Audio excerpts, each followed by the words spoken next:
নমস্কার বন্ধুরা, আজ আমি তোমাদের একটি হেলদি অ্যান্ড টেস্টি ব্রেকফাস্টের রেসিপি করে দেখাবো, ফ্রুট স্মুদি। প্রথমে আমি একটি বাটিতে 1 চামচ সাদা তিল, 5-6টা খেজুরের দানাগুলি কিন্তু অবশ্যই আপনারা বের করে ভিজিয়ে রাখবেন। কয়েকটা কিশমিশ, আমন্ড, কাজু আমি ভিজিয়ে রেখে দেব। যারা খুব স্বাস্থ্য সচেতন এবং ডায়েট রুটিন ফলো করেন তাদের জন্য এই রেসিপিটি কিন্তু খুবই উপকারী একটি ফুড। এছাড়াও অন্যরাও মাঝে মাঝে এই হেলদি ব্রেকফাস্টটি যদি করে থাকেন তাহলে স্বাস্থ্যের জন্য খুবই ভালো।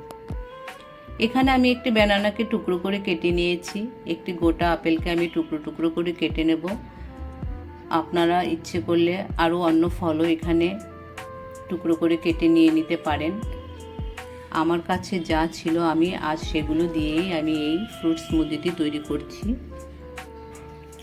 গরমে ব্রেকফাস্ট, লাঞ্চ, ডিনার যাই করি না কেন রিচ কিন্তু খুব একটা ভালো লাগে না। বেশি গরমে এই ধরনের হালকা খাবারগুলিই খেতে যেন বেশি ভালো লাগে আর শরীরকেও অনেকটা সুস্থ রাখে।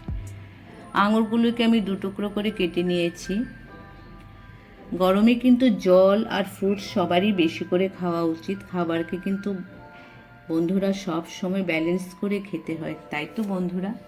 তাহলেই কিন্তু আমরা সবাই সুস্থ থাকব। এবার আমি একটি মিক্সিতে সেই ভেজানো ড্রাই ফ্রুটগুলি নিয়ে নিয়েছি, কেটে রাখা ফলগুলিও এখানে দিয়ে দেব। 1 বাটি ওটস আর 1 কাপ দুধ আর 1 চামচ তাল মিশ্রি আমি এখানে দিয়ে দেব। আপনারা চাইলে তাল মিশ্রিও দিতে পারেন, আবার না চাইলে চিনিও দিতে পারেন, কোনো অসুবিধে নেই। এবার আমি এগুলি ব্লেন্ড করে নেব।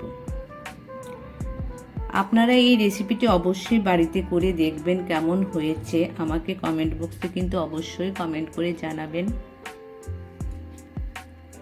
মাঝে মাঝে আমাদের সবারই এই ধরনের খাবার খাওয়া খুবই স্বাস্থ্যের জন্য দরকারি। তো আশা করি এই খাবারও খেতে সবারই অনেকটাই ভালো লাগে। তো এখানে আমি গ্লাসে কিছুটা আইস নিয়ে নিয়েছি। এবার আমি স্মুদিগুলি গ্লাসে ঢেলে নেব। আমার আজকের এই ফ্রুট স্মুদি যদি আপনাদের ভালো লেগে থাকে তাহলে অবশ্যই কমেন্ট করে জানাবেন। আর নিত্য নতুন রেসিপি পেতে গেলে আমার চ্যানেলটিকে অবশ্যই সাবস্ক্রাইব করে রাখবেন, লাইক, কমেন্ট, শেয়ার করবেন। আমার পাশে থেকে আমাকে সহযোগিতা করবেন। বন্ধুরা, আপনারা সব সময় ভালো থাকবেন, সুস্থ থাকবেন, সাবধানে থাকবেন। আজ এখানেই আসি। টাটা।